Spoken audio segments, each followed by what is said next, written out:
You know the one. You're rummaging through the attic or dusting off that weird knick-knack that's been sitting on your grandmother's mantelpiece for decades, and you wonder, what if? What if this dusty old thing is actually a hidden treasure? What if it's the winning lottery ticket we didn't know we were holding? For most of us, it remains a daydream. But for one unsuspecting guest on the BBC's beloved Antiques Roadshow, that dream became a trembling, knee-buckling reality in the blink of an eye.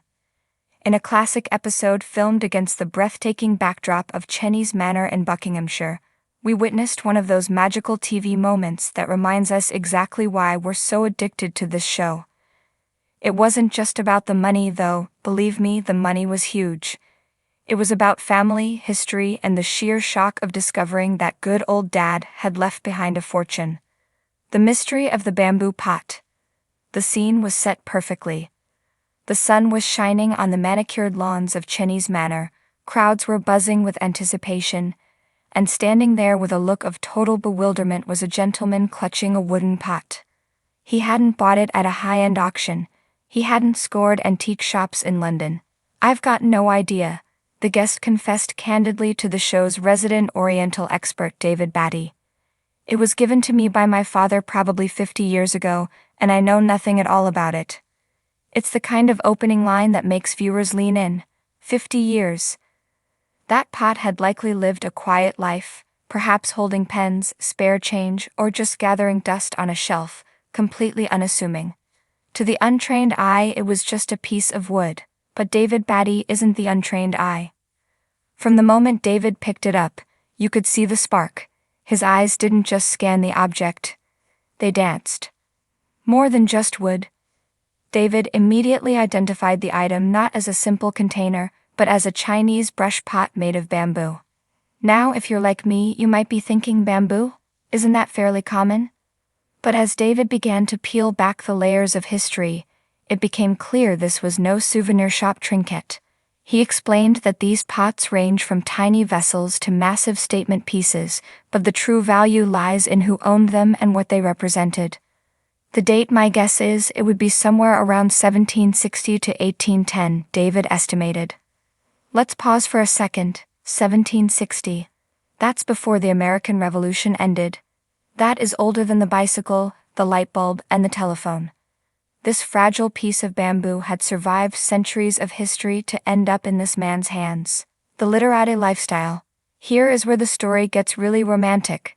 David didn't just give a date, he painted a picture. He explained that this brush pot would have been a staple on the desk of a literati, a Chinese scholar. These were literati, these are people who passed the exams, the civil exams, David explained with visible passion. But here's the twist. These weren't boring bureaucrats pushing paper. These were the rebels and the romantics of their time. David described how, rather than working as administrators, these scholars would retreat into the bosky landscape, the tranquil wilderness, to do exactly what they fancied.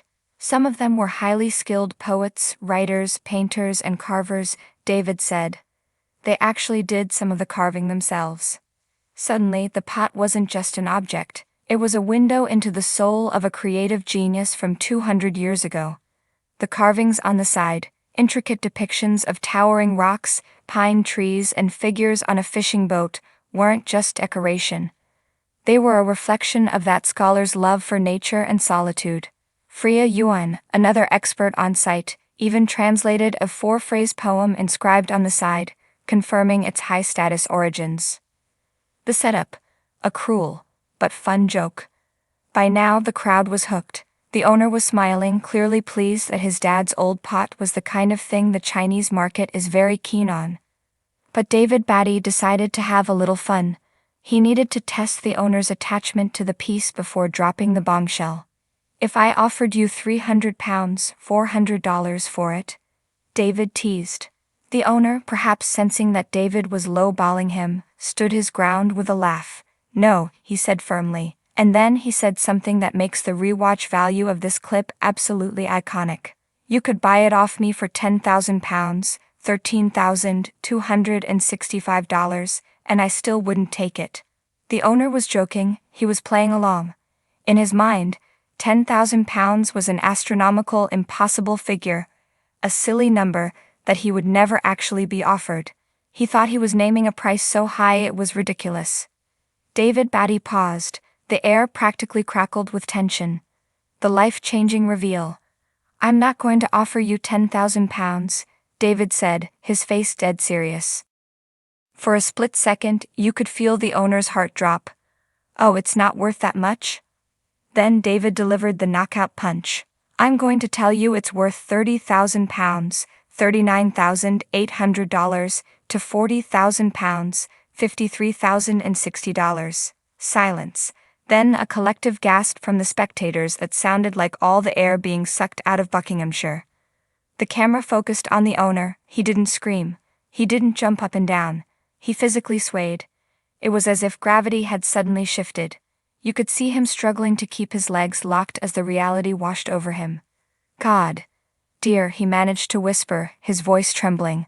David, looking delighted at the chaos he'd just caused, smirked and said, "Now you're tempted." Good old Dad. This is the part that gets you right in the feels. Once the shock of the money settled, £40,000 is a life-changing amount of money for a small wooden pot. The owner didn't start talking about vacations or new cars. He took a deep, shaky breath, turned his head toward a family member standing in the audience, and murmured 3 words that summed up the entire experience. "Oh boy, good old Dad." It was a beautiful acknowledgement. This wasn't just about the cash. It was a final gift from a father to a son, a hidden legacy that had been sitting right there in plain sight for half a century. Why we love it. Stories like this are the heartbeat of Antiques Roadshow. Sure, we love seeing the Faberge eggs and the diamond tiaras, but there is something deeply relatable about a regular guy with a regular item finding out he's been sitting on a gold mine. It gives us hope. It makes us look at our own shelves a little differently. And it reminds us that sometimes the things we inherit from our parents carry value far beyond what we can see with the naked eye. So the next time you're helping your parents clean out the garage, or you're dusting off that weird old vase your dad gave you, maybe take a second look. Don't be so quick to toss it in the donation bin. After all, you never know. You might just be one expert appraisal away from struggling to stand up, whispering, "Good old Dad."